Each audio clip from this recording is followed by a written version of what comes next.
J'ai pris 1 kg. Les 1 kg, c'est peut-être du muscle, hein. J'ai beaucoup marché. Ou alors, je fais tout simplement de la rétention d'eau.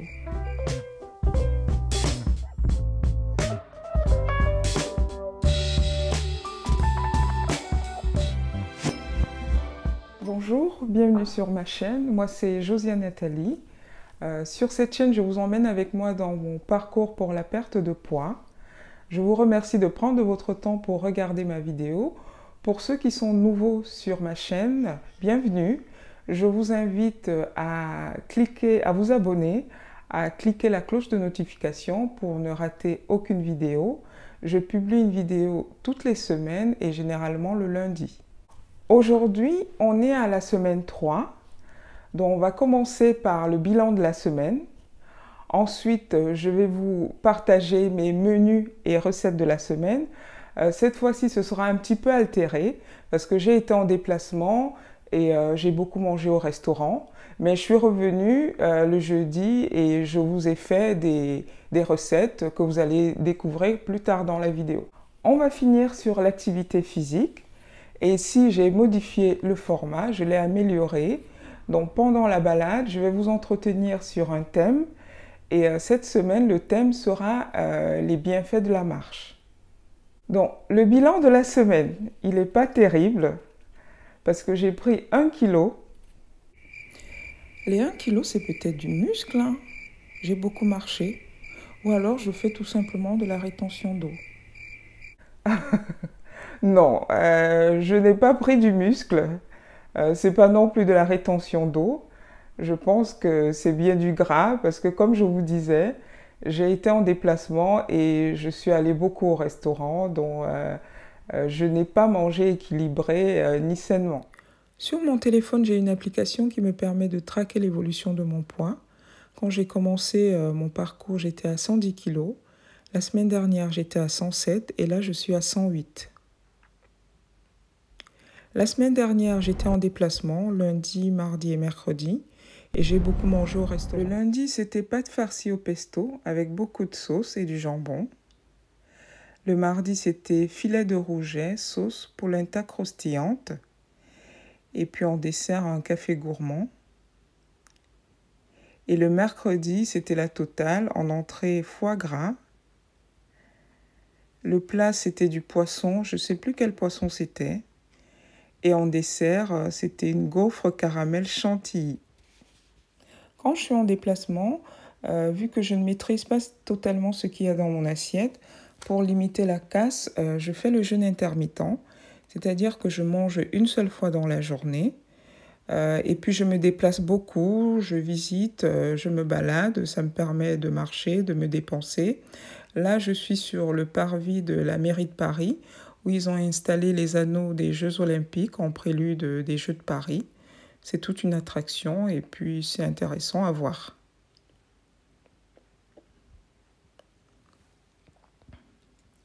Je vais aussi voir des expos. Je trouve toujours des galeries d'art d'accès gratuit. Donc là, pareil, ça me permet de bouger, de voir des choses. Et puis je vais aussi, j'aime bien aller au musée. Là, c'est le musée du Quai Branly, où c'est toujours un plaisir parce que j'adore l'art africain. Donc ça me permet de voir des belles pièces comme celle-ci.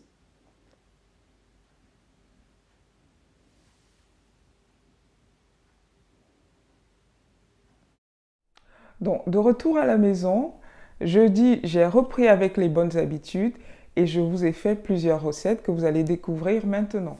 Jeudi, c'est mélange de légumes et sardines. Je commence toujours par détailler la composition de mon plat. Donc là, je prépare pour 2 cuillères à café d'huile, 200 g de tomates, 200 g de sardines, 200 g de pain, 200 g de mélange de légumes. Et puis après, c'est le dessert, un petit suisse et une banane. Ouais. Donc voilà les éléments qui vont constituer mon plat. Et mon mélange de légumes, c'est du surgelé. Je prends du surgelé pour aller vite. Mais vous pouvez prendre des produits frais et les découper en dés. Donc je commence par découper les oignons en dés. Ensuite, je découpe la tomate Pareil, je la découpe en dés. Puis je passe à la cuisson. Dans une poêle chaude, je rajoute 2 cuillères à café d'huile. Ensuite, je rajoute les oignons que je fais roussir. Et quand les oignons ont roussir, je rajoute les mélanges de légumes que j'assaisonne avec du poivre, du thym, du basilic, des échalotes. Je mets également du sel et du curry. Et puis 5 minutes après, c'est pratiquement prêt. Je rajoute la tomate à la fin parce que c'est ma préférence. J'aime pas trop cuire la tomate. Donc on passe à la sardine. La sardine, je la pèse puisque j'ai droit qu'à 100 grammes de sardine. Et on est deux, donc je prends 200 grammes. Et comme la sardine a baigné dans l'huile, je l'égoutte sur du sopalin. Je la mets sur un côté et après je retourne pour égoutter également l'autre côté. Et vous voyez la tonne d'huile qu'il y avait sur la sardine. Et une fois que ça c'est fait, c'est prêt. Donc voilà mon plat. Mélange de légumes, sardines, salade. En féculent, c'est du pain. En dessert, c'est un petit suisse et une banane. Donc vendredi, c'est soupe de poisson. Comme d'habitude, je commence par détailler mon plat. Blanc de poireaux, poisson, pain, pommes de terre, tomates, carottes et puis du dessert. Et tous mes ingrédients, je les pèse. Là, c'était le poisson. Ensuite, la tomate. Après, les carottes. Puis, les poireaux. Et on finit par la pomme de terre.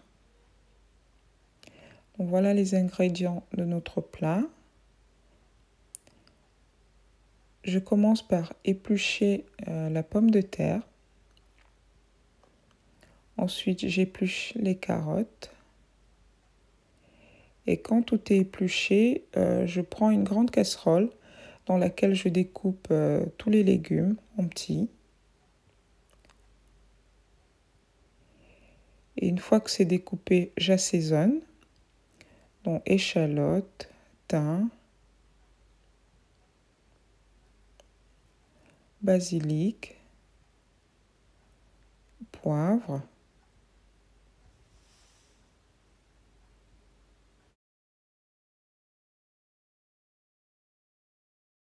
Je rajoute de l'ail. Ça, c'est un dé d'ail que je fais moi-même. J'achète de l'ail que j'épluche, je passe au mixeur et puis je mets l'ail mixé dans un bac à glaçons pour faire des dés. Et quand je cuisine, je prends juste mes dés d'ail au congélateur. Je mets du sel. Ensuite, je mets de l'eau jusqu'à recouvrir les légumes. Et puis, je mets à cuire. Au bout de 15 minutes, c'est cuit. Et donc là, je peux rajouter le poisson. Le poisson n'a pas besoin de beaucoup de temps pour cuire. Au bout de 5 minutes, le poisson est cuit. Et donc, je passe au mixeur. Je prends donc mon mixeur plongeant. Et voilà, c'est fait. Ma soupe est prête. Donc voilà notre repas. Notre soupe de poisson, du pain, des raisins et un petit samedi, c'était un restaurant entre amis. J'ai pris une dorade avec des légumes. C'était très bon. Et en dessert, c'était un café gourmand. Bon, là, on va se calmer sur les restaurants, sinon ça ne va pas le faire. On va retourner à une alimentation équilibrée. Dimanche, c'est épinards crevettes accompagnés de bâtons de manioc. Si vous n'avez pas de bâtons de manioc, vous pouvez faire des pommes de terre vapeur. Donc, je commence toujours par détailler la composition de mon plat.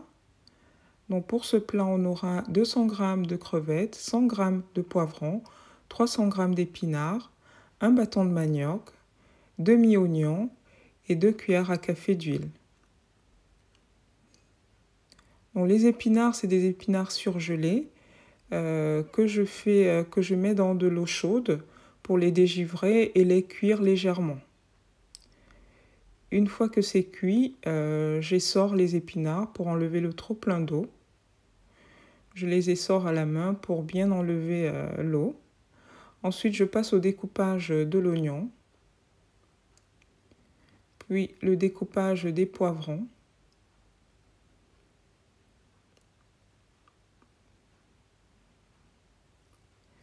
Et puis on passe à la cuisson. Dans une poêle chaude, je rajoute 2 cuillères à café d'huile et puis je mets les oignons à cuire.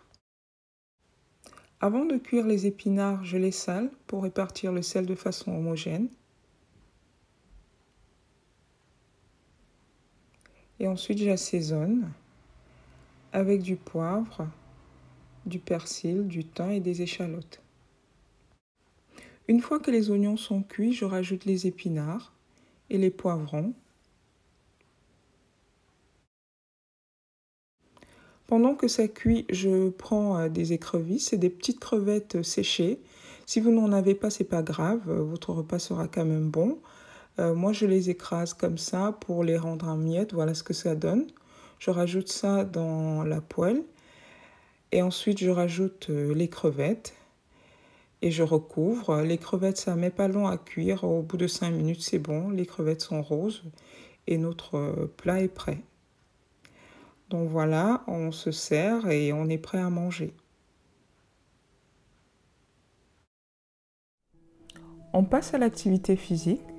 Cette semaine, je ne suis allée en salle de sport qu'une seule fois. Le reste du temps, j'ai beaucoup marché. D'abord, lors de mon déplacement, avec toutes les activités que j'ai faites, je me suis dépensée en marchant, en visitant, comme vous l'avez vu. Et de retour à la maison, j'ai continué à marcher. Comme je vous l'ai déjà dit, je marche beaucoup. Je marche environ 10 000 pas par jour. Une étude récente a démontré que la marche régulière a un impact positif sur l'espérance de vie. Et pour moi, ça c'est logique quand on sait que la marche est bonne non seulement pour notre santé physique, mais également notre santé mentale. Donc, la marche est moins plébiscitée que la course et pourtant la marche c'est un sport complet parce que ça nous fait travailler nos articulations, les muscles, les tendons, le système cardiovasculaire pour ne citer que cela. Pour que la marche soit efficace, il faut marcher, il est recommandé de marcher au minimum 30 minutes par jour à raison de 5 jours par semaine. Et ça, vous pouvez le faire en fractionné. C'est-à-dire que vous pouvez marcher 10 minutes le matin, 10 minutes à midi, 10 minutes le soir. Et la marche, elle reste quand même efficace. L'un des principaux avantages de la marche, c'est que c'est un sport qui est accessible à tout le monde. Quel que soit votre âge, quel que soit votre emploi du temps, quelle que soit votre condition physique, quelle que soit même votre situation financière, vous pouvez marcher, vous n'avez pas besoin d'une inscription en salle de sport ou quoi, vous marchez tout simplement. Donc la marche, c'est une activité qui s'adapte à tout le monde. Et puis contrairement à la course, la marche, c'est un sport qui comporte peu de risques pour la santé, comme les blessures ou bien des pressions ou la pression sur les articulations. Mais le risque demeure. C'est pour ça qu'il est conseillé de commencer doucement et de lever l'intensité progressivement. Si j'avais quelques conseils à vous donner pour bien marcher, ce serait de faire un petit échauffement avant de commencer, de bien s'hydrater avant, pendant et après la marche, de porter des chaussures adaptées pour être à l'aise, pour vraiment apprécier ce moment-là. Pour ceux qui sont aguerris et qui veulent se challenger un peu plus, d'utiliser des bâtons de marche. Et le dernier conseil, c'est d'écouter son corps. Parce qu'on est tous différents, on possède des rythmes différents. De ce fait, il est important de s'écouter pour ne pas se blesser. Donc voilà tous les conseils que je pouvais vous donner sur la marche. J'espère vous avoir convaincu de vous mettre à la marche. Dites-moi en commentaire ce que vous pensez de la marche.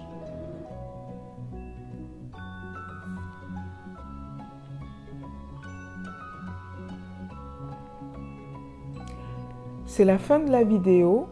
Merci d'avoir regardé jusqu'au bout. À lundi prochain.